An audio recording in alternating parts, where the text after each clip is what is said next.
Hi, my name is Ella Marbet. I'm a Girl Scout ambassador and a senior at Fountain Valley High School. This presentation is on celiac, gluten, and dietary restrictions. Our first topic is gluten. So, what is gluten? Gluten is a protein, mostly found in wheat. Wheat flour is one of the most common flours, so things like bread, cake, and other baked goods usually contain gluten. Wheat is also the default flour for things like cereal and pasta. Barley also has gluten, and although it isn't used as much for flour, it is used in beer, anything malted, and some soups. Rye flour is another less common flour, often used for rye bread, though it is also in some beer and cereal. Oats can be pretty tricky as they don't necessarily contain gluten. However, most oats are processed alongside grains like wheat, so unless the oats or the product they're in specify gluten-free, they can still affect people with dietary restrictions. Food items like oats that wouldn't otherwise contain gluten can still be processed in a facility with wheat or other gluten-containing foods, making them contaminated. This can also occur when you're making or preparing food at home. Here's a video on how to read a label. It's an important skill, especially when dealing with allergies.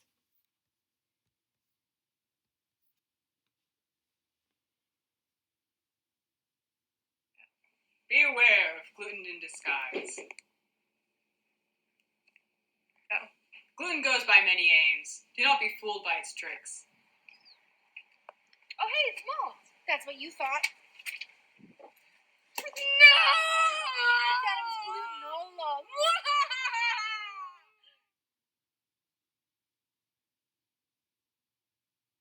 Be aware of sneaky gluten spies.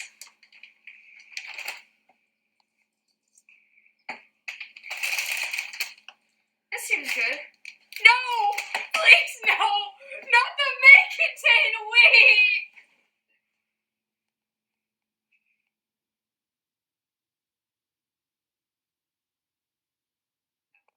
Beware of grocery store lies. I love Cheerios, and they're gluten-free. Are you sure? I heard they weren't. No, they are. See? Let me look it up just to check. I was right. They are made of whole grain oats, and they can contain gluten, and that can be harmful to some people with celiac. Why, General Mills? Okay, video recap.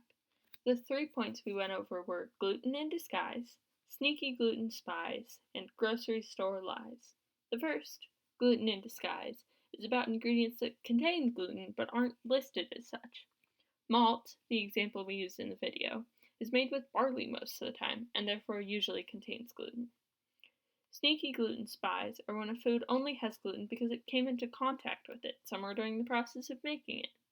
These will often come in the form of small text below the ingredients list that says, may contain wheat, or processed in a facility with wheat.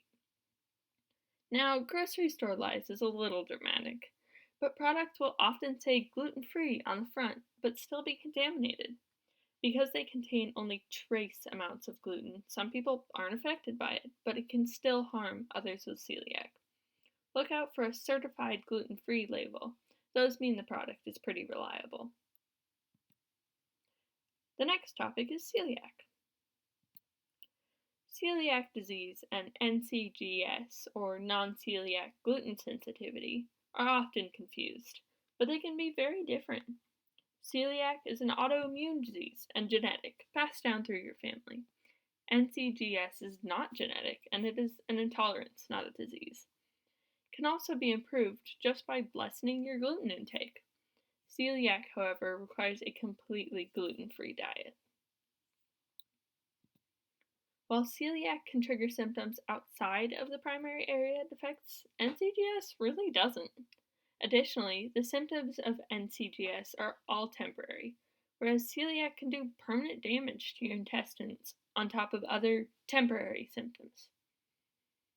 Even a crumb of gluten or contamination can trigger symptoms in someone with celiac, whereas people with NCGS are often fine with contamination, and their symptoms can vary wildly depending on the amount and frequency of gluten in their diet. Neither celiac or NCGS are an allergy, and though you can just be allergic to wheat, that is completely separate. Both primarily affect the GI or gastrointestinal tract, which is mostly made up of your stomach and intestines. Removing gluten from your diet can also prevent symptoms for both. Celiac can have varying symptoms and severity, or even no symptoms at all. Asymptomatic people feel none of the effects or are not aware of them, which can make it difficult for them to realize something is wrong. Symptoms can also start at various ages, meaning you may not ever realize you have celiac until late in life. Celiac can cause various aches and pains, including stomach aches, headaches, and many others. It can also result in damage to your intestines, which can affect your health and lead to problems later in life. Along with all of these, celiac is tied to higher chances of dealing with problems like depression and can lead to worse mental health. The huge variety of symptoms can make it hard to realize that what you have is celiac, as it can have wildly different effects even on someone you're closely related to. It's very important to get tested if there's a possibility of you having celiac, as celiac can increase your chances of developing other conditions such as heart disease, anemia, or diabetes if left untreated. Next, we have a video on the do's and don'ts of food planning for a group.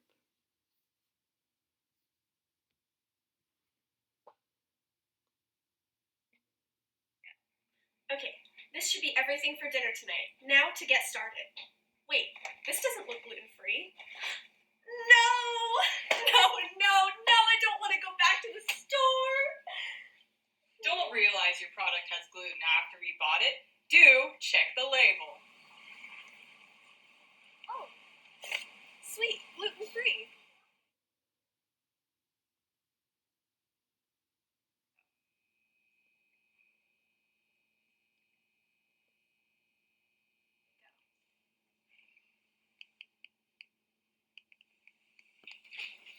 Don't let your friend go hungry. Do ask for allergies beforehand.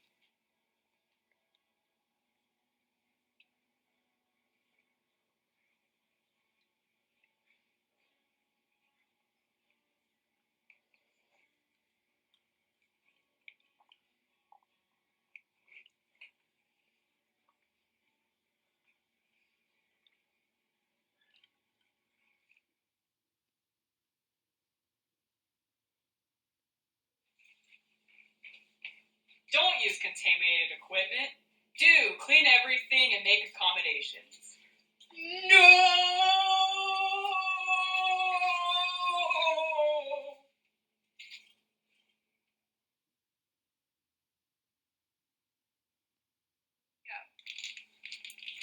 Mwahahaha!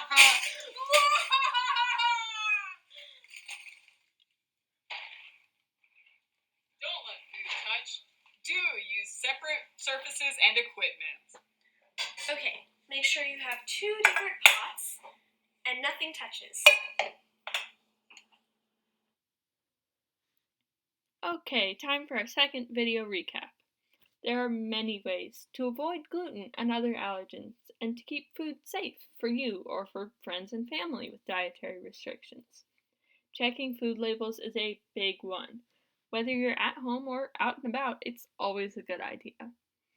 The first step to being prepared is to always ask people and be informed about any group's dietary needs. You can't keep things separate or check ingredients if you don't know what you're looking for. If you're preparing food at home, it's always important to be aware of what surfaces and items you're using, and make sure to keep food with allergens away from food without allergens. Cleaning before use is also a helpful method of preventing overlap or contamination. When you're going out to eat, it's always a good idea to look at the menu beforehand, or ask your friend with dietary restrictions if they have any previous experience with the place you're going to eat. Some restaurants also have a gluten-free menu or an allergy menu, or they might have symbols on their regular menu to let you know what's safe or not. When you're going out, it's also important to check if they have shared surfaces or fryers, because contamination can still occur. Check with everyone you're going with to make sure the place is a good fit. Here I also have a slideshow with some of my recommendations and favorite spots, specifically for people with celiac. But some of the places are also very accommodating for allergies and dietary needs in general. Just scan the QR code or let me know after the presentation if you're interested. Thank you so much for watching.